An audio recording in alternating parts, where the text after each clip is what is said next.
Hi, my name is Ashraf Ismail, Game Director of Assassin's Creed 4 Black Flag, and I'm very proud to be showing off the Caribbean open world. Here, we're going to start with Edward. After completing a few missions, he's met up with the assassins, but he's not yet bought into the creed, so he still has this selfish need for fame and fortune.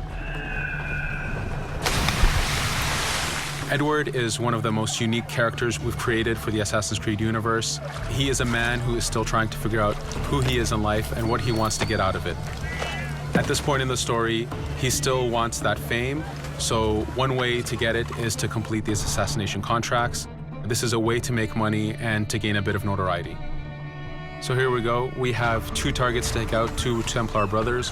So we're going to accept the contract, and the world map is going to show us where this contract takes place.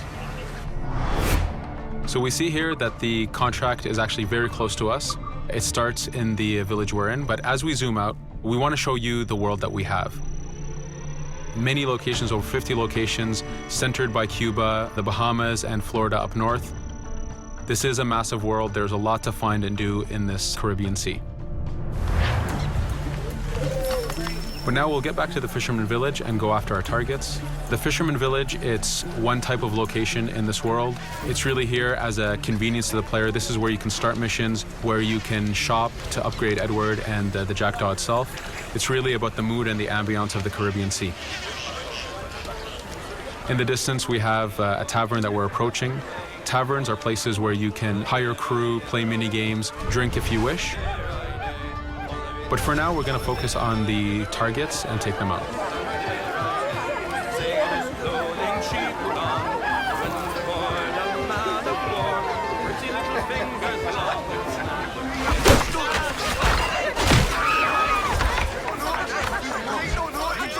Now that we've taken out one brother, the other one's going to bolt. Just like classic ACs, we can chase him down and take him out that way, but there's many ways to complete this contract. We can use the new free aim system to shoot him this way, to eliminate him that way. We can jump onto the ship and take him out with his crew, but instead we're going to let him escape into the sea and follow him with the Jackdaw. This is your ship. This is the second main character of the game. You're going to have to customize and upgrade the ship as you go on this journey with Edward.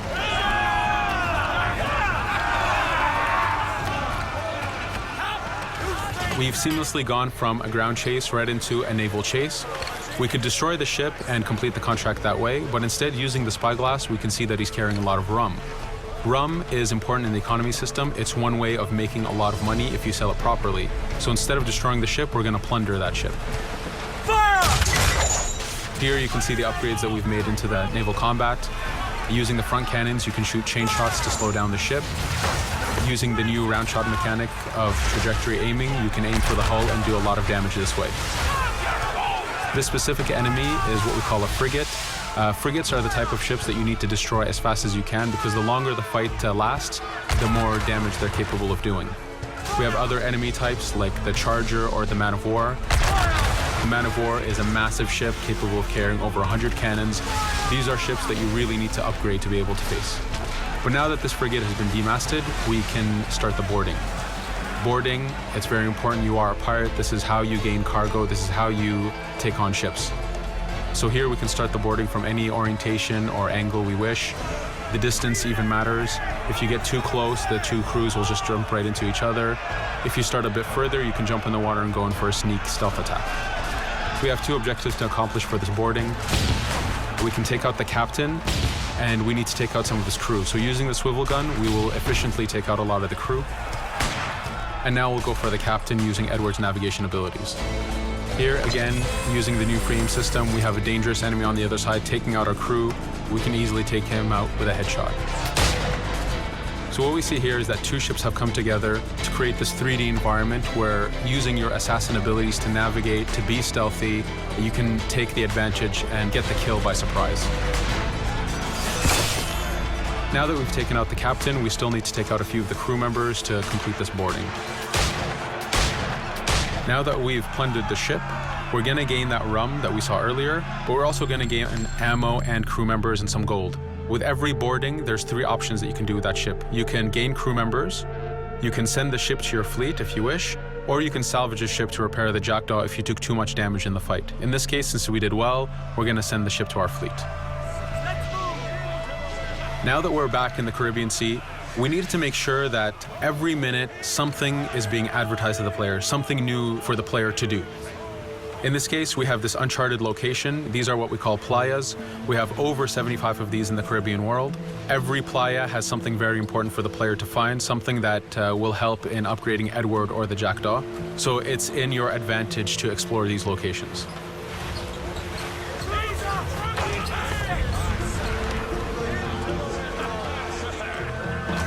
Again, for us, seamlessness is very important.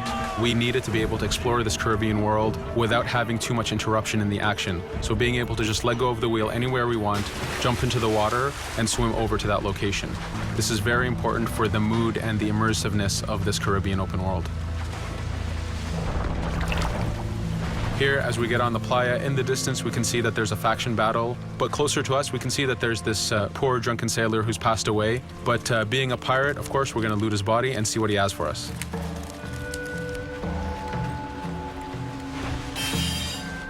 So we found a treasure map. This treasure map is asking us to go to an island called Misteriosa. Every time you find one of these, you know that you're going to find a treasure that is linked to the progression of the Jackdaw or Edward, so they are very valuable. Here we're going to take a look at that faction battle. We have a British ship facing off against a Spanish ship. We could jump in and take advantage of this opportunity, allowing each ship to weaken the other and for us to plunder both. But now we're going to make our way back to the Jackdaw. Again, this is the second main character of the game. There's a lot of customization and a lot of upgrading to do on the Jackdaw. You can upgrade all the weapons to fit the playstyle you wish. Now, as we get onto the Jackdaw, we can see that the crew is cheering for us. Edward has a really close relationship with his first mate, Adewale, standing right there, and with his crew. And this is something that you'll see later in the demo, that we can lose and gain crew members. Again, using the spyglass, we can really see the contents of a ship, but you can also assess the danger and threat level of these ships. But for now, we're going to continue to Misteriosa to find that treasure. Here we've crossed into a harpooning zone. The harpooning system is connected to the hunting system, which is used for upgrading Edward himself. So you can upgrade the number of weapons he carries, the ammo that you can carry, and even his health. But for now, we've moved past that zone and we've got into a storm. Storms are very dangerous. If you're not careful, if you don't know how to navigate a storm, you will take damage to your ship and you will lose crew members. In the distance, we can see a water spout. This is a tornado in the ocean. These are very dangerous. They can suck you in, and when they do, they tear the ship apart and take out your crew. Here we can see its effect on a ship. This poor ship got sucked in and got destroyed. Storms are very dangerous, but we wanted the player to take advantage of this. When you've mastered a storm, when you know how these systems work, you can pull enemies into a storm and let the storm do damage for you. So there is a strategic element to using a storm in the world.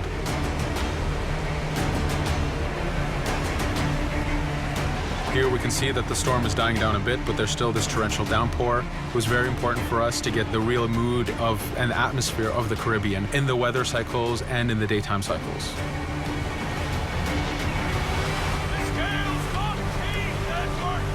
But here, since we've survived the storm, did pretty well, let's order our crew to sing. Sea shanties are a part of this game. It's a collectible that you can find in the world. So the more you find, the bigger playlist you have for your crew. But for now, we've made it to Misteriosa. So again, we're going to seamlessly get off our ship and explore this location. Misteriosa is a Mayan ruin. Mayan ruins are heavy with stealth and navigation capacities. There's a lot of treasures and hidden discoveries to be found in these locations.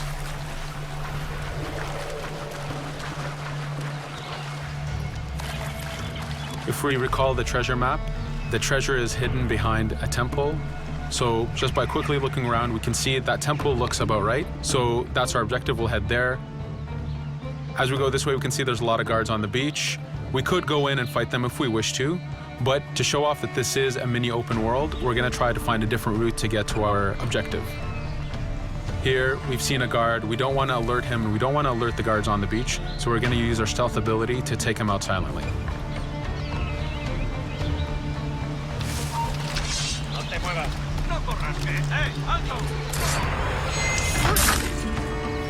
With AC3, we were able to push the navigation in the frontier, which means using natural environments like trees and rocks and so on. Mayan ruins are the perfect place where we mix man-made structures and these natural environments. So you really get to feel how far the navigation abilities of the assassin have come since the original game. In the distance there, we can see another part of the island being blocked off by a patrol of guards. We're going to avoid it for now and go for that treasure.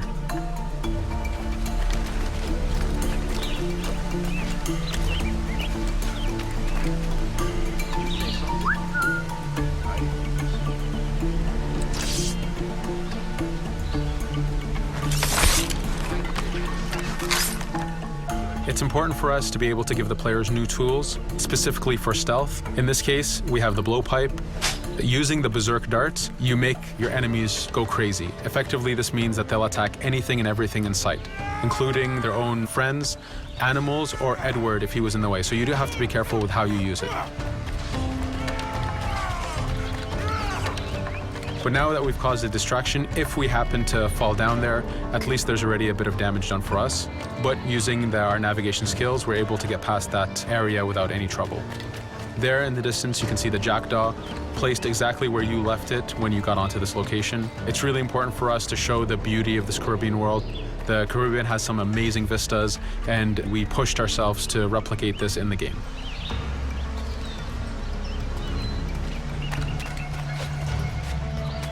As we continue forward, we can see in the distance there's a couple prisoners that are taken hostage. This is a scenario that you need to use stealth. If you're detected by those guards, they will kill the hostages. So in this case, it's to your advantage to use the environment to figure out how you can take out those guards without being detected. In this case, it's 2 guards, so it's not too hard. There are other scenarios where you have more guards and you have to figure out how you can take all of them out at the same time. Now that we've freed these prisoners, they are more than happy to join our crew. This is just one way of gaining crew members. As mentioned earlier, there's the taverns. There's actually many different setups of gaining crew.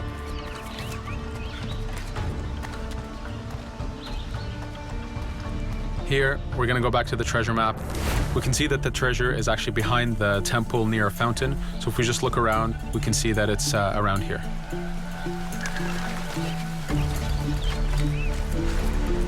Now that we've found the treasure, what we've actually found is a blueprint. Blueprints are incredibly valuable for the upgrading of the jackdaw. This is how you can upgrade the biggest and most devastating upgrades of the ship. So here we're approaching a reach high point. Just like classic ACs, synchronizing with the reach high point reveals the contents of a location and the map itself. But as an added feature, because this game world is so huge, there are many different locations, this also becomes a fast travel point. So now you can, by synchronizing, now you can come back here anytime you wish to collect those treasures that we passed up a bit earlier. Here we've reached the end of the demo. This was a tease of the open world that we have. We're very excited to be able to show off this game and to let you play it very soon. Thank you for joining us.